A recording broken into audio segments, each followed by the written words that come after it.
Good evening. Oop, now it's working. I'm Alice Tenney, and I will be tonight's moderator.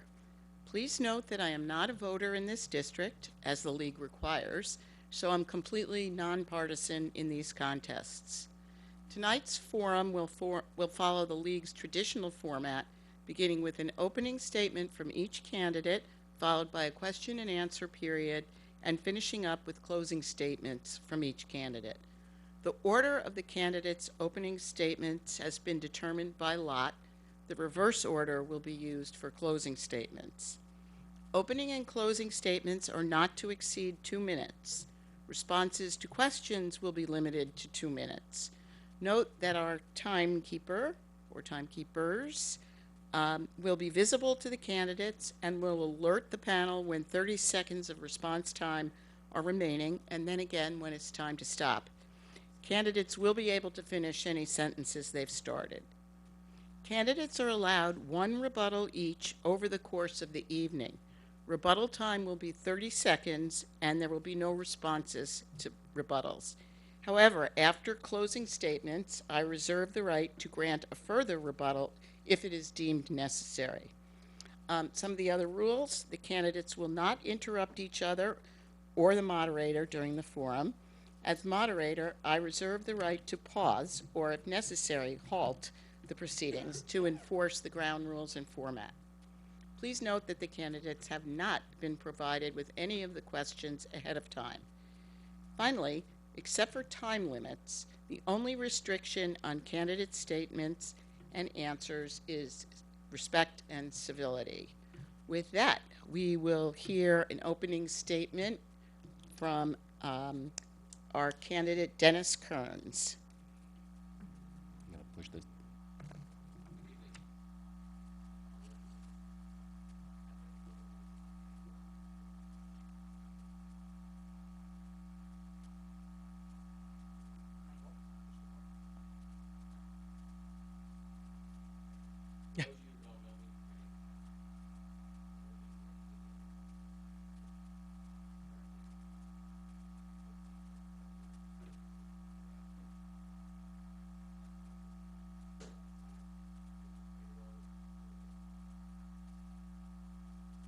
Wouldn't you?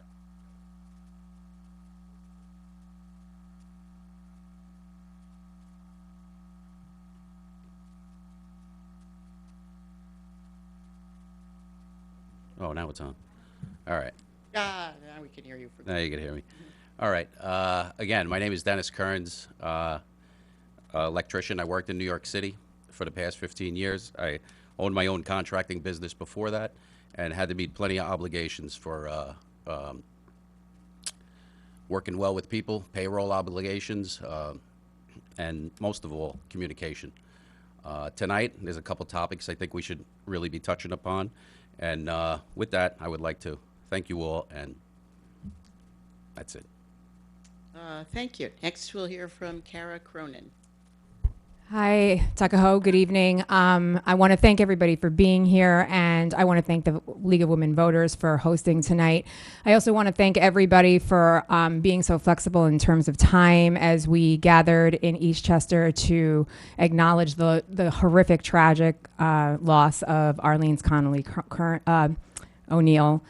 You know, as I sat there today, and it was a beautiful ceremony. I thought a lot about what it means to be community.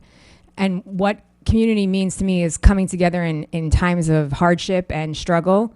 And it means, you know, being there for one another, because more unites us than divides us. And that's really important for us all to understand.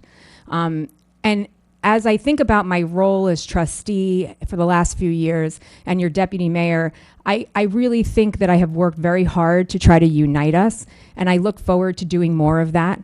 I'm going to say something very cheesy. I really love being your deputy mayor, and I love being a trustee. I live and breathe for this. I know it's like it's silly to say, but aside from my family, it is the thing that I'm the most proud of in my life. And I can talk to you a lot about my PhD and all that other stuff, but what I really want to tell you is I love that we have been able to create a historic preservation landmark law so that we can protect our history. And I love watching people at the Creepy Candy Crawl and the other events that we put on, because it brings us together in a non-political, non-partisan way. I love that there are so many people serving on boards, commissions, and committees that were never able to do that, or starting their own boards and committees that never had the opportunity. That is what I love about this role, and I'm excited to do it. And I'll tell you, there's another person who loves doing this too, and that's Darryl Taylor. I love this village, and I love being here with all of you. Thank you. Thank you. Next, we'll hear from Peter Visci. Hi, I'd like to, thank the League of Women Voters for coming out tonight, and the audience here tonight and watching at home. I am, sorry, excuse me. It's a little nerve-wracking. First time, running for government and being up here watching, So I am a lifelong resident, third generation, whose mom is still active in the senior center. I am an active member of the Eastchester Italian American Citizens Club, where I was trustee for numerous years there. I'm a blue-collar worker and work for the Teamsters Local 456 for 25 years. I started my campaign run when the board started boycotting a local business owner for posting political things on Facebook and our hometown heroes.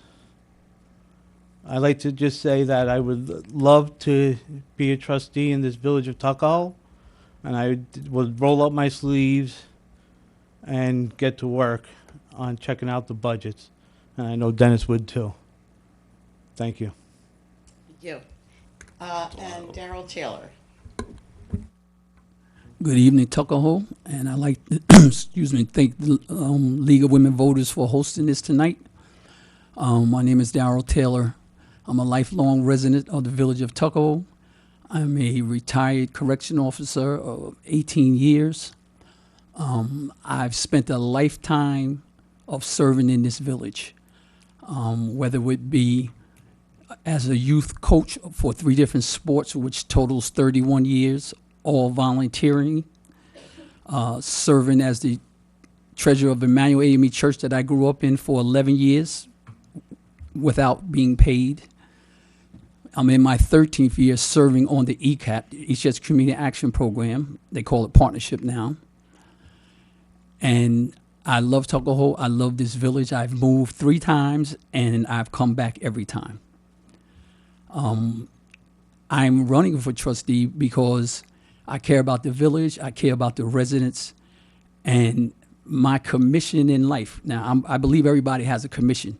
Some of us are fortunate enough to find out what it is. And my commission in life is to effect positive change in the lives of others. That's what makes me happy, that's what brings me joy, that's why I do this, and that's why I'm here tonight. Thank you. Okay, we will move on to the question section. Our first question. Why do you believe you should be elected as a village trustee, and what sets you apart? We'll start with Dennis, please. Can you repeat the question? Yeah. Why do you believe you should be elected as a village trustee, and what sets you apart? I believe my owning a business is a big part of skills in order to be a trustee. Good problem-solving skills, a leadership, ability to work with people, and just the all-around love for this village. Been here 25 years in this village, and I really appreciate the opportunity to be here to actually run for trustee. Thank you. Thank you. Cara, same question? Here's where I'll talk about my qualifications. I was a teacher in a high school in the South Bronx for almost 10 years. If that doesn't teach you how to roll with the punches, I don't know what does. I then went on to get a PhD in something called urban systems, which is the intersection of how municipalities deal with urban health, planning, the built environment, public administration, and urban ed. I now serve as the deputy chairperson of the teacher education department at BMCC at CUNY. In that capacity, I deal with budgeting, hiring, HR issues, scheduling. I'm a general administrator. I also have written a book and several research published articles that have been peer reviewed. I manage over $1 million worth of grants, and in that capacity, I work on a very tight budgets with a lot of need, dealing with a lot of people and resource allocation. And the biggest thing is that I start projects and I get them done. So I deliver on what I say I'm going to do.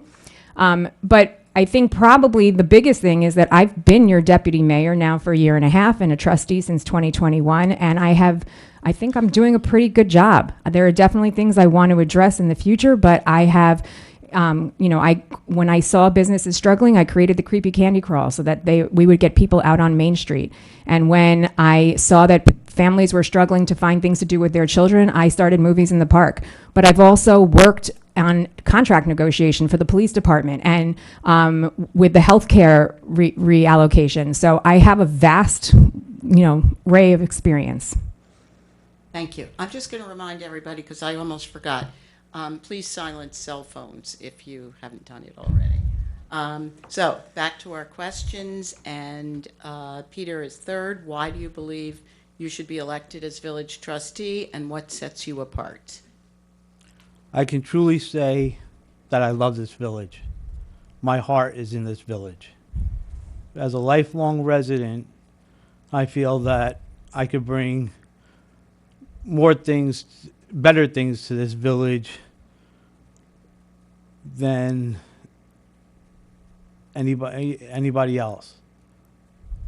I feel that my skills, my performance at work, I could bring to the village as a trustee. Man, this is hard. It is. It's hard. It is. Yeah. You don't have to speak for the full. No, I know. It's just that I had things that I wanted to talk about, and it's very nerve-wracking for the first time. I'm not a government official. I was never in government. This is my first time running, so that's what makes it hard. But I do have love for this village, and I do have heart for this village going forward. Thank you. Thank you. Darryl, same question, please. First and foremost is my work ethic. Anybody that knows me knows that any task I take on, any job I've been hired to do, there's only one way to do it. That's the right way. I don't start anything I can't finish, so I complete any and everything that is brought before me.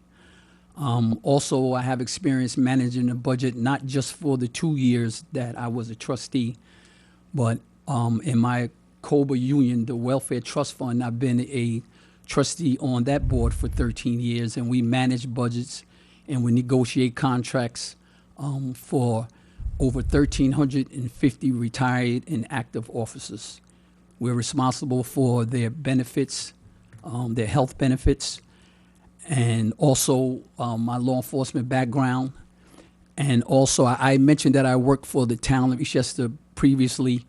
So when we have contract negotiations, although I'm on the management side, I was also on the employee side. So I know both sides of it, and I get to offer information on both of those things.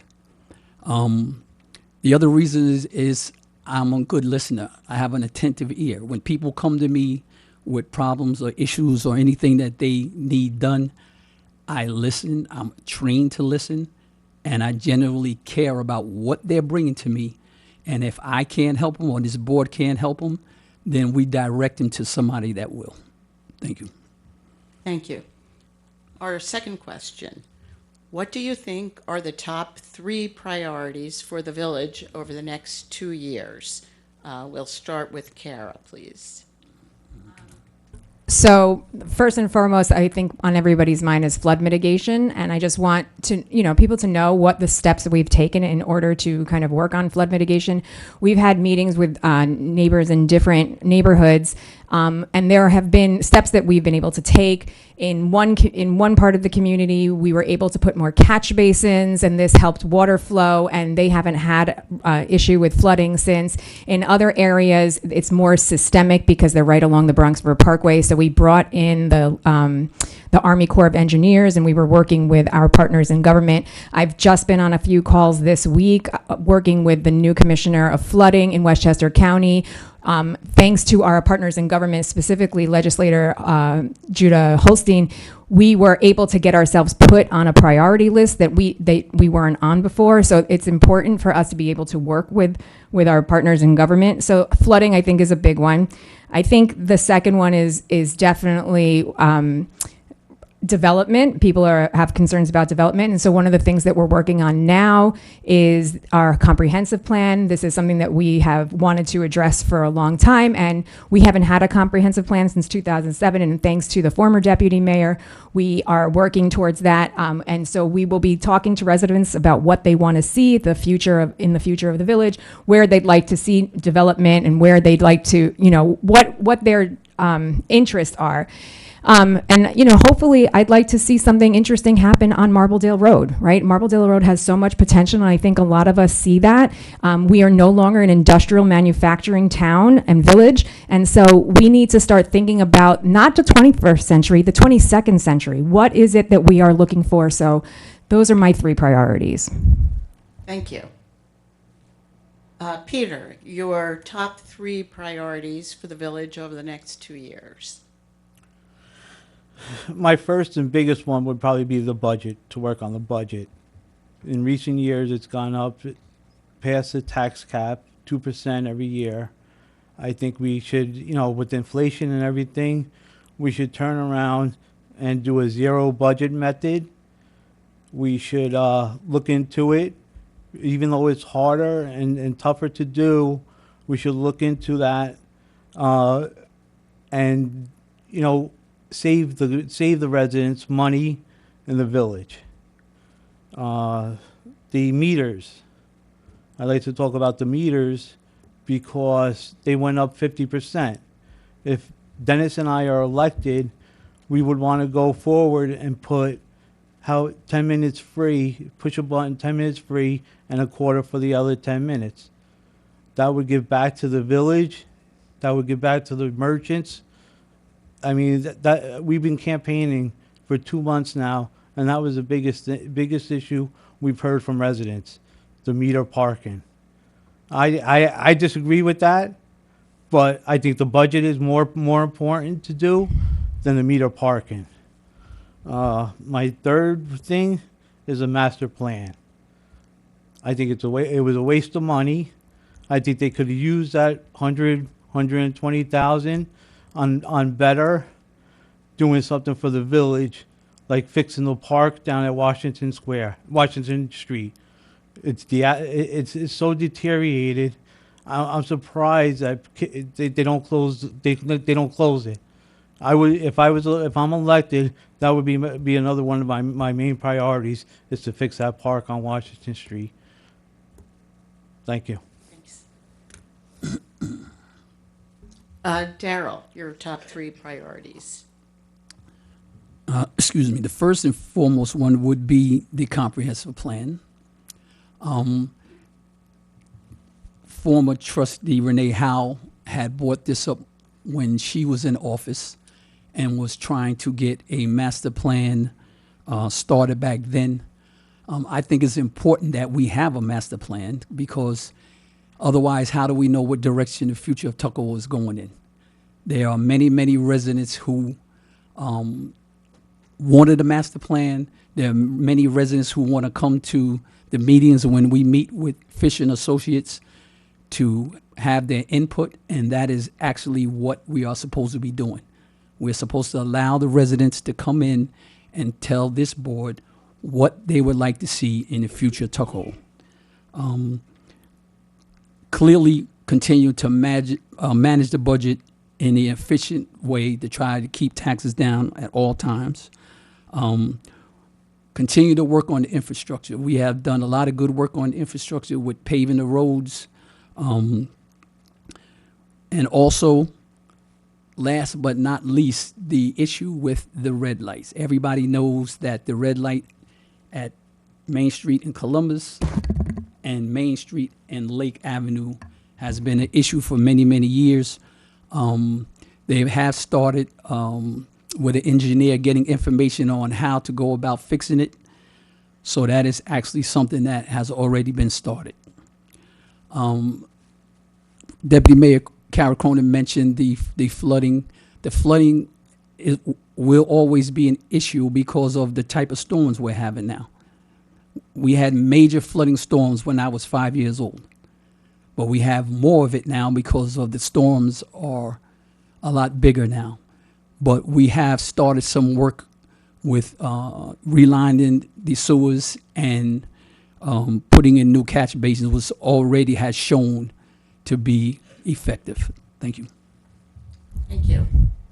And Dennis, your top 3 priorities. Top 3, I'll just rattle them off quick and then I'll elaborate on each one. Flood mitigation, the master plan, which I like to call the Marbledale Road Plan, and meters, I think are very important. Flood mitigation, somewhere along the line, the master plan, I believe, was over $100,000. And I don't know why.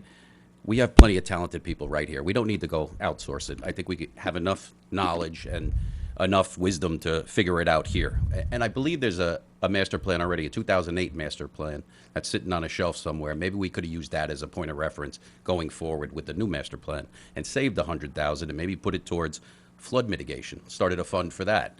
Or perhaps, like my colleague said there, Peter, we could have put it towards the Washington Street Park. That might have helped also. Now, the meters, we knocked on hundreds of doors, me and Pete, and I got to tell you, a lot of people, that was their big sticking point. Why is Yonkers a quarter, 15 minutes? Why is Scarsdale? Why is, I get it, right now times are tough.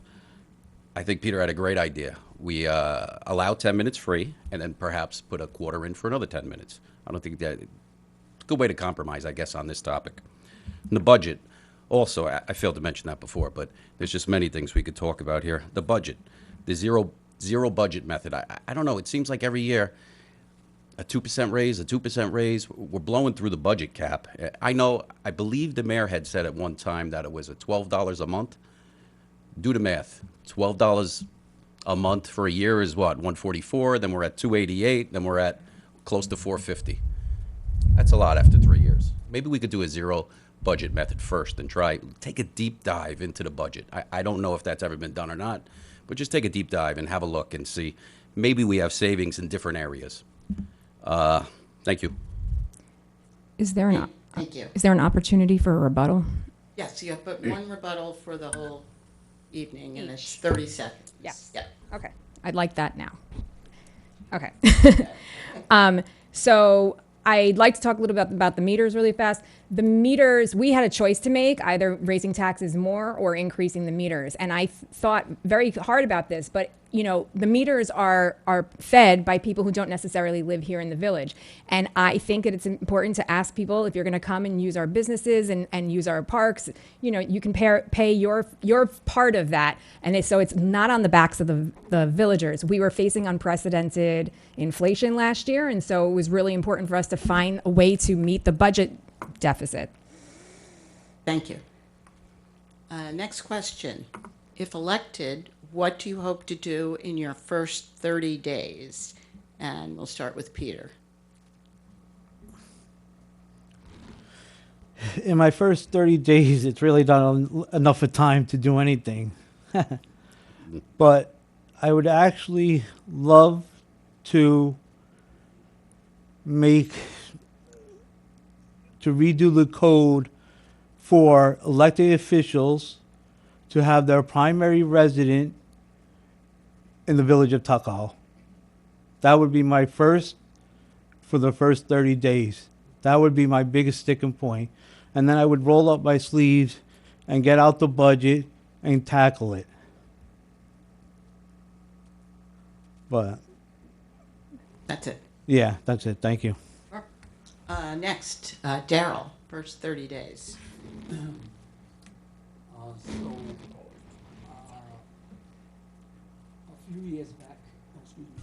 A few years back, once again, former Deputy Mayor Renee Howe had brought an idea to the present board to consider putting up a referendum to move the elections. And actually, so basically what she was requesting was that you have a referendum and the residents actually vote whether or not they want to move the election. So that current board voted it down. And in the last year, it was brought up again and it passed. So in doing so, previously before that, the budget was being done in November. In my first term, there was such a short time to work on the budget. I was in my first meeting Saturday morning after the Tuesday I got elected, and I wasn't even sworn in yet. So now that the elections is in November, we have plenty of time to start on the budget. I believe that is very important, and it gives us much more time to look into the budget. And I don't, unless you're on this board, there is so many things that come into play. They're talking about the 2% the budget goes up. Well, during COVID, the insurance companies didn't raise the health insurance cost. And then all of a sudden when COVID was over, they raised it by, 24%. And we have village employees that we have to have health care for.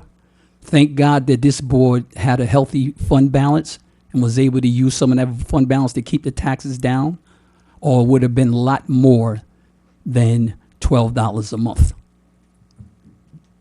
Thank you. Thank you.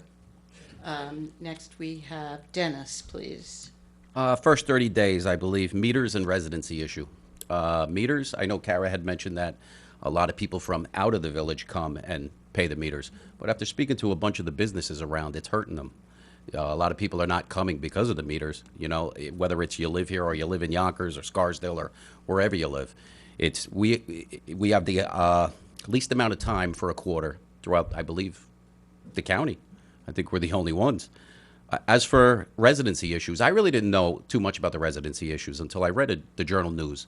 David McKay Wilson actually came out with a couple of articles regarding residency. And after looking into it, I guess there's a gray area in the code. So I don't know whether going forward or what happened before, but I'm saying going forward, I think we need to clean up the code that just says you need to live here, your primary residence, to actually hold elected official here. Thank you. Thank you. Cara.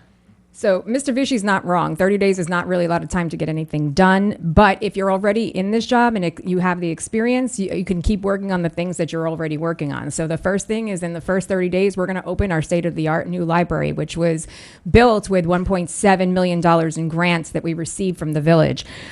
We are going to celebrate our recipient of the Senior Citizens Hall of Fame Award because we really honor our seniors here, and that's another thing that we're doing. I'm going to continue to work on flood mitigation with the village administrator because I have been in that role already, and I have been attending those meetings and working with the county very closely. And I will continue to cut ribbons for all the new businesses that are opening. Don't let anyone tell you that businesses are not thriving here in Tuckahoe. They are. We have cut 25 ribbons in the last 4 years, and we have more businesses coming in.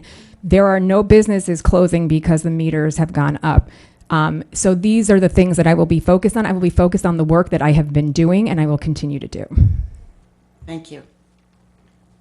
Moving forward, what can a municipality do to strike a balance between preserving its character and historic properties and allowing for new building or development, including affordable housing? And we'll start with Darryl, please. So actually, in the comprehensive plan, that is actually part of what it's is for. That has been brought up by the committee, the Fishing Association, the group that we met with many times, many meetings with them. All of those things, affordable housing, the historical board that we already started a historical board in this village, And so all of the things have been considered in the master plan, and I'm glad to be on that committee. I look forward to continue working on the master plan because it takes all of those things into consideration. Affordable housing, we have affordable housing in Tuckahoe, and based on the size of this small village, we actually have a decent percentage, but it is very hard to continue to try to have affordable housing because we don't necessarily have a lot of land left to build to have add a lot of units of affordable housing.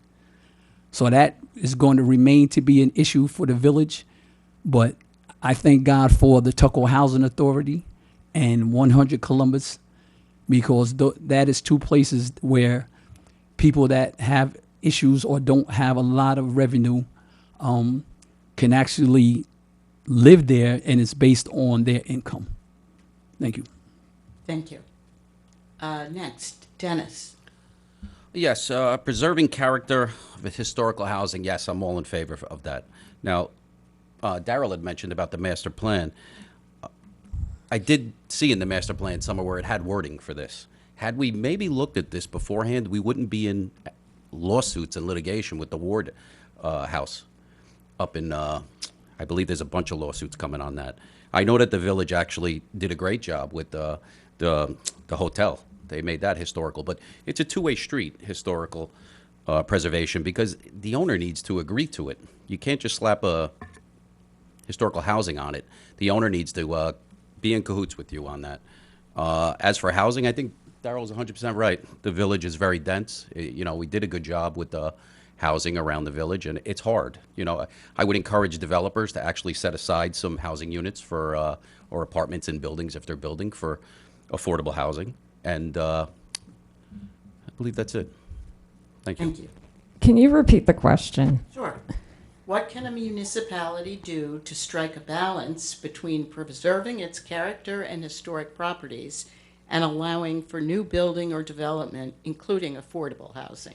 So one of the things that we did as a board is that we passed an affordable housing legislation that says any new development over 10 units has to have 10% of those units have to be deemed affordable. And so that is something that we're doing. But again, yes, we don't have a lot of land. And so the one thing we can do is work with people who are landowners, who are business owners, and we can look at like flex use housing. What we really need in this community is middle income housing, right? We have a lot of low income housing, and that's great.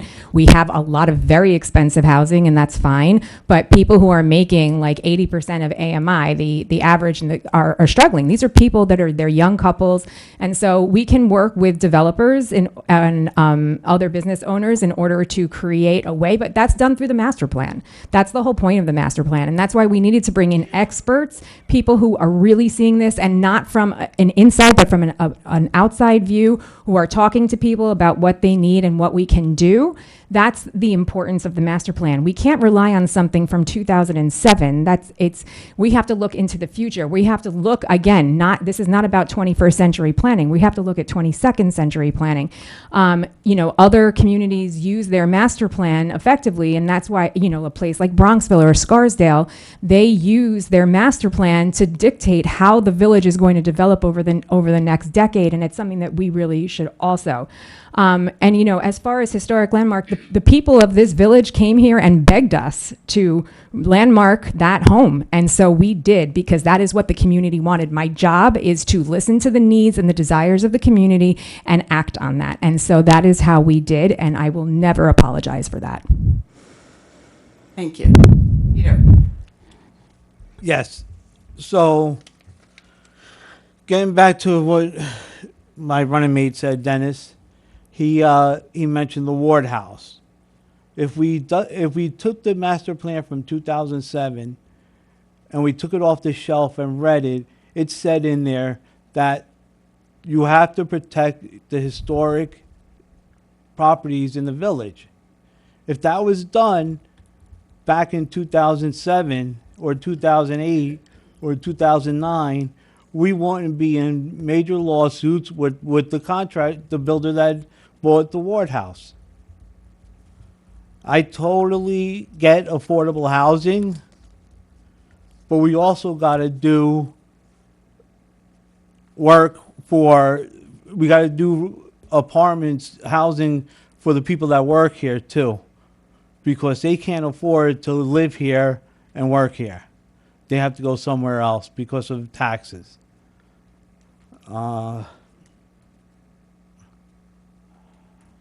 That's it. Thank you. Okay, thank you. Moving along. What would you do to help manage local emergency responses to natural disasters, including storms, health emergencies, and other public safety issues? We'll start with Dennis, please. Sure.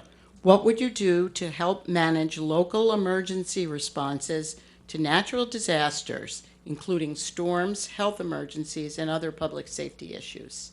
Well, I think I'll label the flooding issue as a disaster. That was a total disaster when that Bronx River floods. So I'll go with that for now. What would I do? I'd spearhead the cleanup. I would have the right people in place to actually take care of what's going on. The Army Corps of Engineering, even the DPW. I'd call Frank and tell Frank, get the guys down there and take care of this. There's many things I guess you could do, but at the end of the day, you have to act, right? You got to get someone down there, and you got to clean the mess up, and you got to straighten it out. As for any other type of natural disaster, I believe we have an emergency. The cops here, the firemen, I'm sure they'll respond to any type of natural disaster or fire, or God forbid there's another tragedy in the community. And hopefully we don't ever experience that again. And thank you very much. Thanks. Cara? So our first responders in this village are second to none. I would put them up against any first responders in the state. That's the police. Our police go to trainings all over the country in order to make sure that they know exactly what to do. They work closely even with the FBI. They go to FBI school. So we know that our police are top notch and they're well trained. Our DPW are also considered they're also a first line response, and they are also excellent. They are out there in knee high water when they have to be, and they never, we never complain. I thank them for that service. Sometimes they are putting themselves in danger in order to do that. But I think the most important thing that we need to remember is that your elected officials have to work with their partners in government. We can't do this alone. We only have a $14 million budget here, right?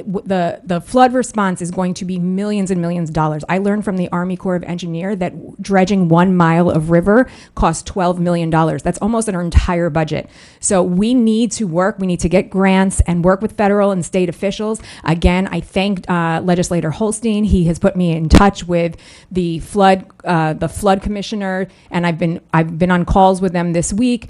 And they are looking at a region-wide plan because this is a region-wide issue. We are already top first responders, and we have to work with our partners in government. That's the most important thing, and having those good relationships and the experience necessary is what gets that done. Thank you. Peter? My opponent actually said everything that I was going to say. Yes, but as a young kid, we did dredge the Bronx River, and we haven't done it in 40 years. It's turned from a lake into a stream. I think we need to fix that issue. I think we need to start right now and get, like she said, get grant monies and taxes and start a fund for the flood. We all agree, Democrats and Republicans, that there is the climate's changing. The storms are bigger, longer. We got to fix the infrastructure to handle all the water that comes in the village.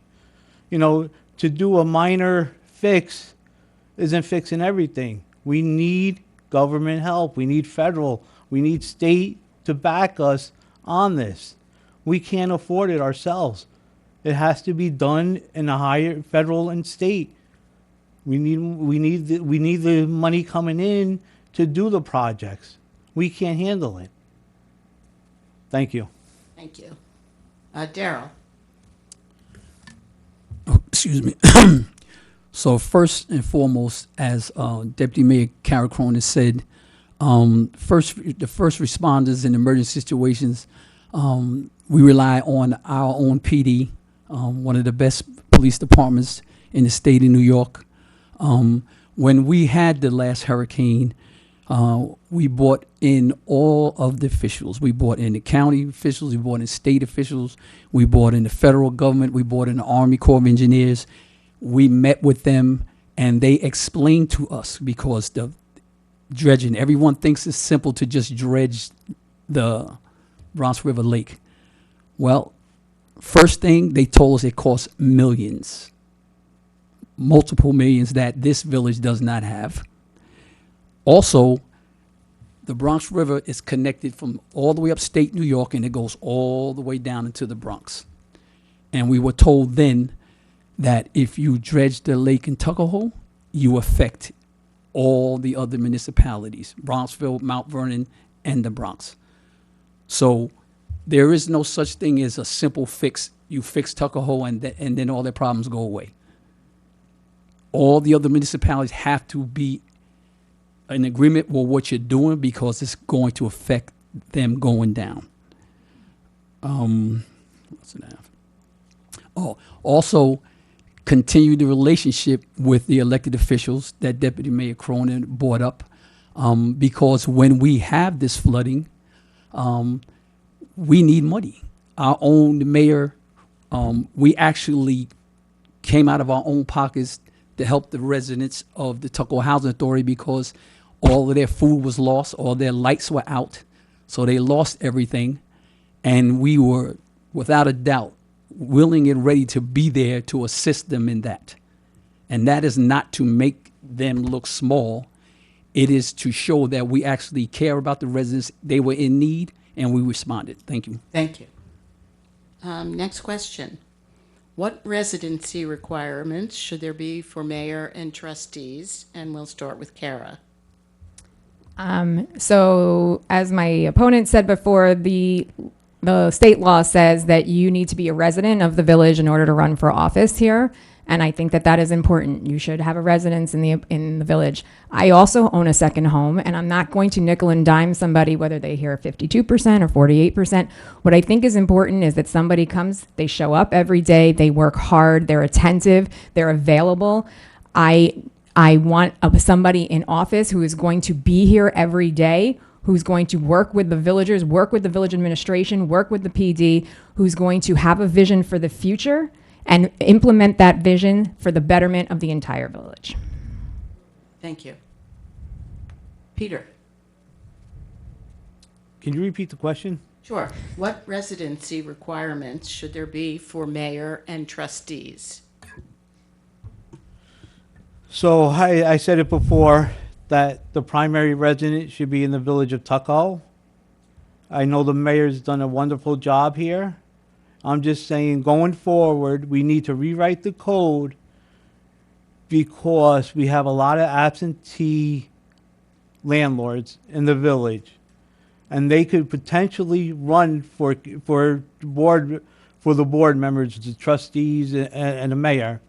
So this is going forward, writing the code. We should elect to have them as a primary resident. Even though they own property, they shouldn't be able to run for office. Thank you.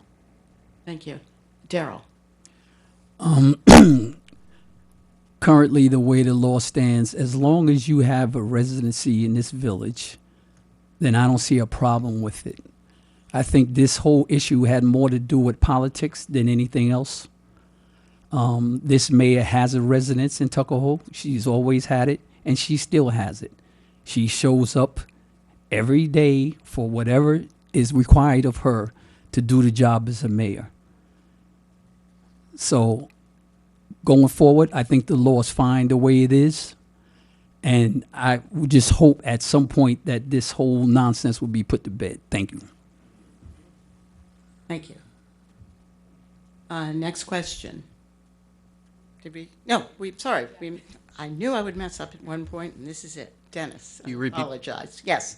What residency requirements should there be for mayor and trustees? I hear everybody talking about residency and second homes, and the wording is primary residency. That's the wording. I believe it needs to be your primary residency, not your, doesn't matter how many homes you own. It's really irrelevant. But, I just want to switch page here. Tonight, I think the debate's almost over, another 15, 20 minutes. I just want to talk about sustainable Westchester. I believe, my wife, actually, I was asking her about this. She opted us out. Wow. I just find it hard to believe that the village would actually make you join Sustainable Westchester before you actually can get out of it. I don't know where that came from. They should give you the option, the choice to actually, if you want to opt in, you opt in. If you don't, you don't. It's very simple. They shouldn't put you in. Thank you. Okay, now we'll move on to the next, and apologies. How can we continue to fund our pension plan and insurance premiums while still delivering a balanced budget? And what would you be willing to increase or cut in order to continue to fund these benefits? We'll start with Peter. This April, I don't know if you guys are aware of this, New York State voted on a new $900 million plan to fund the pension and the excuse me. Can you repeat that? Sorry. Yeah, of course. How can we continue to fund our pension plan and insurance premiums while still delivering a balanced budget? And what would you be willing to increase or cut in order to continue to fund these benefits? So, like I said, the New York State did $900 million, and I would look into, doing the zero budget plan instead of the zero budget method. Instead of just looking at last year's budget and tacking on 2%, I would go deep down into the budget and see where we could cut and save. I don't know. I mean, all I see is online is a 31 page, and every line is it increased. So I don't understand it. I mean, I don't know the in depth like my opponent does. So I would, if I'm elected, I would like to, roll up my sleeves and get an in depth look at the budget, and see where we could, hold back money or if we can. Because that $900 million is going to come to us and all the villages and towns in the Westchester County and the state. Thank you. Thanks. Darryl. Can you repeat the question again, please? Sure. How can we continue to fund our pension plan and insurance premiums while still delivering a balanced budget? And what would you be willing to increase or cut in order to continue to fund these benefits? Well, the pension plan and the benefits, they're part of, obviously, the benefits that our village employees have. Like I said before, I was on the other side. I was an employee for the town of Eastchester and a law enforcement employee and have a pension. It is not easy to continue to fund these plans and take care of the insurance. You have to really, really work hard on the budget to continue to maintain both of those things. We have a fund balance that we have used in the past that helps us maintain the budget and keep costs down. Previous administrations was willing to deplete the fund balance during COVID. Basically wanted to just give every resident, I think, over $300. And that would have been devastating because in the year when the insurance companies raised it 24%, we had to rely on that fund balance. That fund balance also gave us a AA rating, which is the highest rating that this village has ever had. So I think that rating proves that the this administration that's here now and the one before it is doing an excellent job of managing the pension fund the insurance benefits, and the overall budget of the village. Thank you.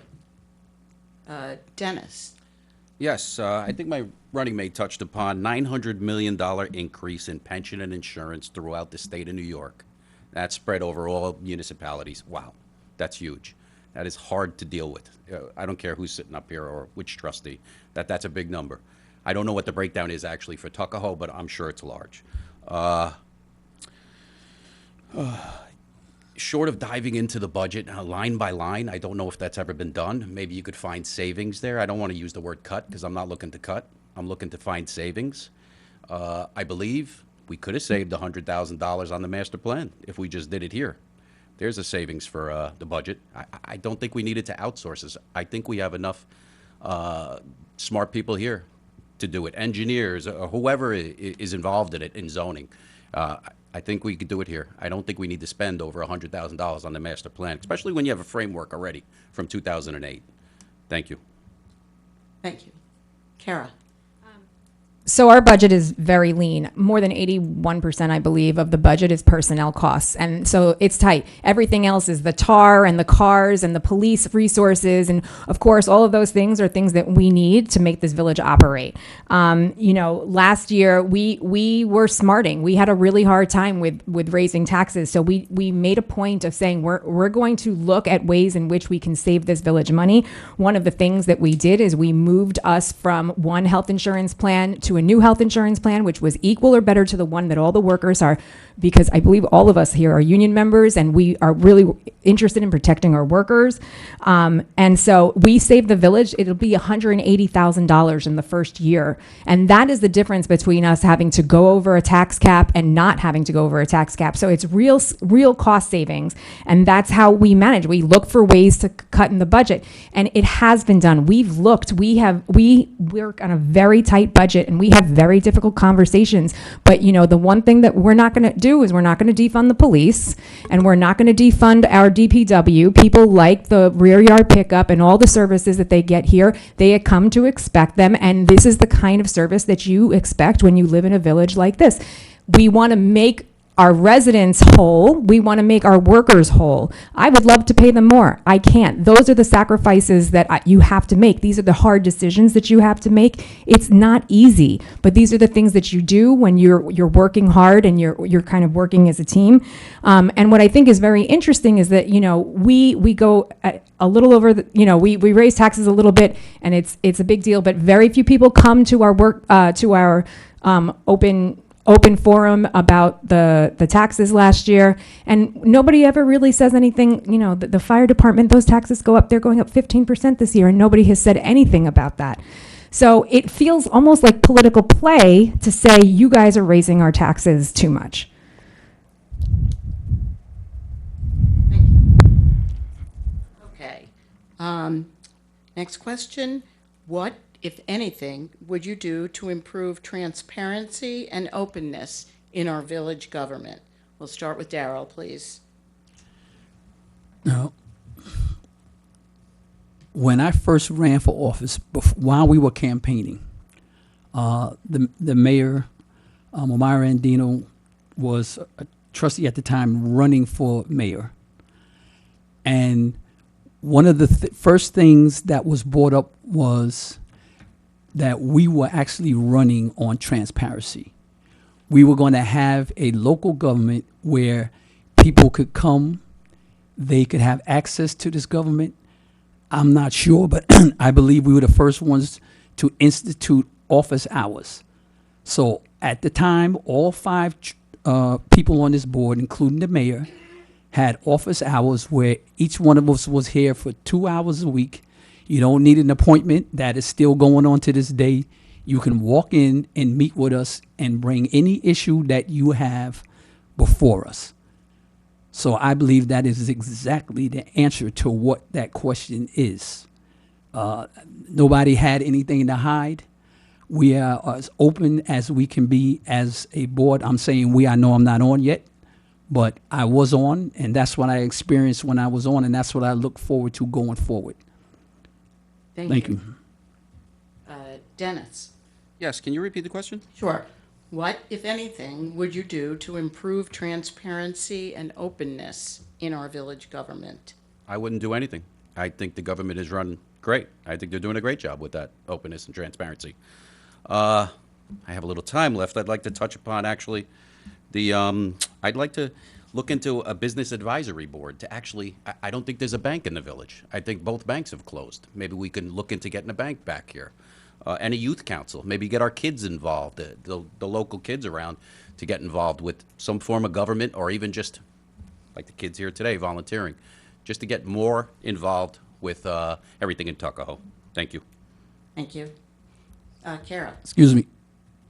No, it's my turn. Okay. I just. Do you if want I- to if- yes, I want to do a rebuttal on. How about if we wait till after? Yeah, everybody's go ahead. answered the Go ahead. question? That's Okay. fine. Cara, please. So, like Mr. Taylor said, we have instituted office hours, but in addition to the office hours, I'm here almost every day. I come here all the time. I like to joke that every single person in this village has my phone number. I think they do. It's on every single flyer for every event I've ever run. If you don't have it, I'm happy to give it to you. I'm happy, we go out for coffee with residents when they come to us with issues. We try to sit and talk with them.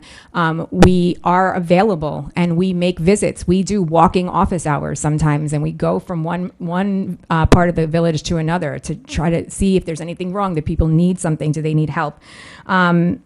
We hold public forums during budget season and hope that people come and they'll talk to us about that. They don't always. And we do have a business advisory council that the mayor set up when she first got into office, and we do have the Chamber of Commerce. And I agree, we have the youth, but it's important to get the youth involved. That's why I always have at least 3 or 4 interns every year from both high schools, 2 from each high school. Today we had the kids from Cottle come in and we talked to them all about how government works. And I think that it starts with our children. So I absolutely agree. And we are taking those steps, and we are very open and transparent. These doors are always open, and we're always here for you. Thank you. Peter? So transparency, I like to, my opponent said that I did attend work session meetings. And we did talk about the budget. And all the work session meetings I went to, we only talked about 2 budgets. And I didn't understand why we didn't talk about more.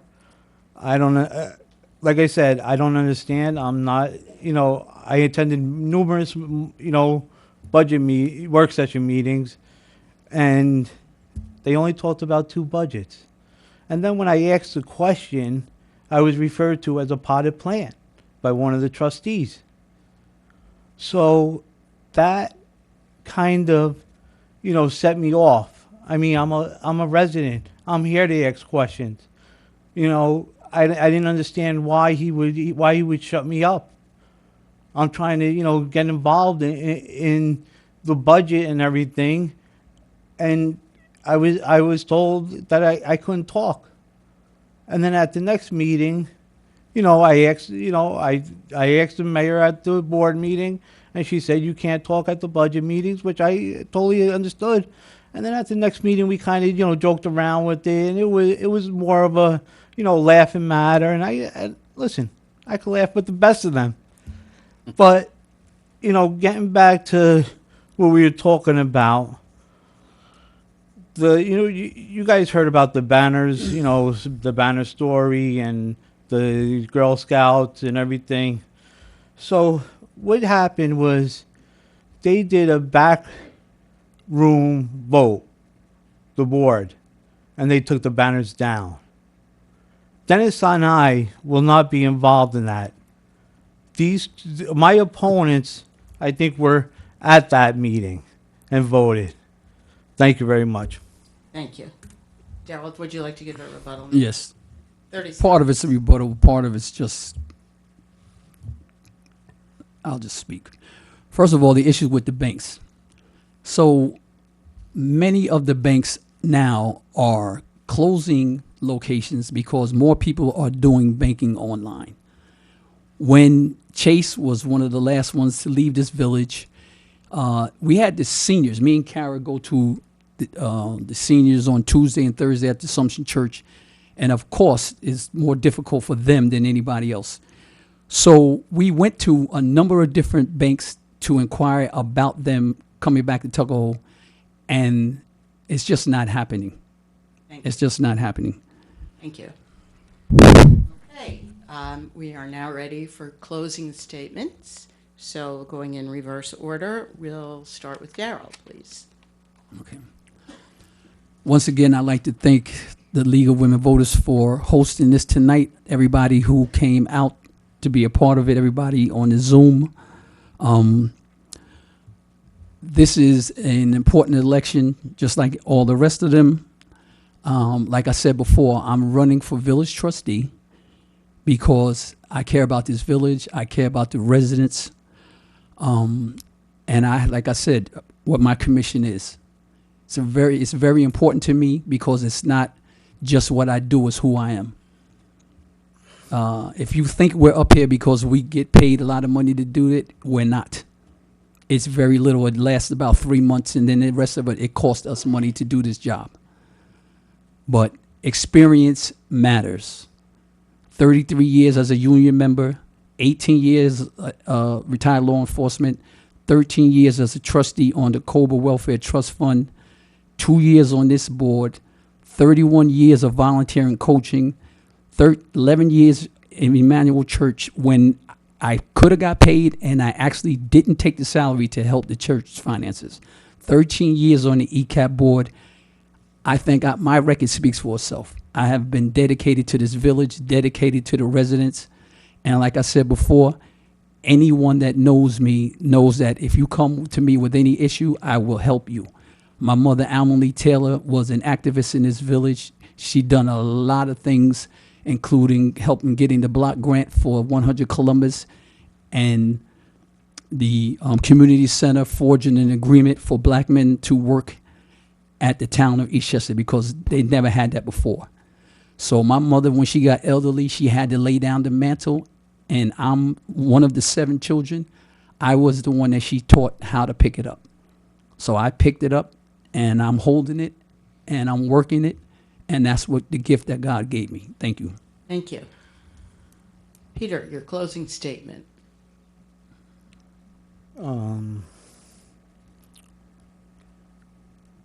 I just want to say that if I'm elected for this position, I would, do the hardest, job that I can. Tonight's, discussion was very, very, I'm trying to think of a word I can't think of.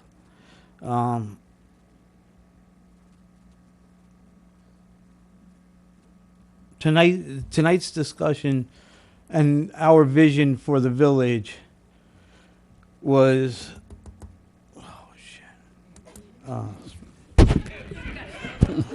sorry, excuse the language. I'm just freezing. Never done this before. It's very hard. Okay. I'm just listen. I'm not into politics. I could say a lot of things right now, but I'm lost for words, and I apologize that. I'm very nervous. I just want to let you know that election is November 5th, and that Dennis and I will be running. And early voting starts this Saturday, October 26th, and goes through November 3rd. Thank you very much. And have a good night. Thank you. Cara.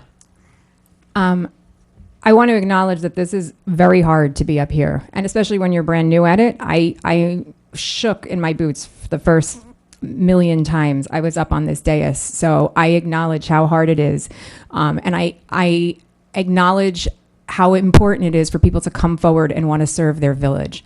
We want people who are willing to work hard. I am willing to work hard for you. I do that. I show up every day. You also want people who are going to work as uniters, and this is something that's very important. You have to be careful about people who are so blinded by political dogma that they are willing to ostracize parts of this village for politics. I believe that I have worked very hard through all the events, but in just talking to people, I've reached out and I've worked hard to make sure that we are united. Be careful of people who will come to this dais and say things like, you know, Democrats ruin everything or Republicans are terrible people. I will not let that be the way we characterize our neighbors, our family, and our friends. I will work for this village. I will continue to work for this village because I love this. Like I said when I came here, I love the village of Tuckahoe and I love this role, and you can count on me. I will show up for you every single day, and I thank you all for just sitting and listening and being so engaged in the political process. You are all what makes this village the most beautiful place to live. Thank you. Thank you. Dennis, closing statement. Yes, thank you. Thank you, Cara, for those beautiful words. I think you're right about that. I think it's hard to sit up here, whether you have a D or an R in front of your name, irrelevant. You know, you look at all these faces out here and everyone's staring at you, and it's tough. It's not easy. But I would like to thank the League of Women Voters for having this forum, and all the residents, too, online, and everyone that showed up here. I feel not serving in government is almost a feather in my cap, to be honest with you. I think a fresh face, different point of view is always a good thing. Tonight we touched upon a couple topics, many topics, flood mitigation, master plan, meters, budget, business advisory board, youth council. I think we touched upon just about everything that a trustee is supposed to be doing, paving the roads, infrastructure, et cetera, et cetera. There's a bunch of stuff. On November 5th, I would ask you humbly to vote for me and Pete, and hopefully, going forward, we win. Thank you, and God bless. Thank you. Thank you to our candidates and to our audience. A reminder that this forum has been recorded and will be available to you on your sponsoring league's website until Election Day, which is November 5th. Early voting begins October 26th and continues through November 3rd. I also want to remind you of the unique and important role played by the League of Women Voters here in the community and across the country. The League works to register voters, educate them on the issues of the day, and to protect their right to vote. Your local league is made up of volunteers who devote their time and energy. Your participation and assistance are always welcome. And one last thing, for those of us old enough to remember when we got in the mail those paper information booklets from our League of Women Voters about candidates on the ballot, issues on the ballot, we've now gone online. So don't look for the paper pamphlets anymore, but you can get the election information that you need at vote411.org. And we have plenty of these little postcards here to give out to remind you of how you can go online and find out the information that you may need, including finding out what your early voting options are, where you vote, to research your candidates, and all of the above. And I thank all of you very much. Have a wonderful evening.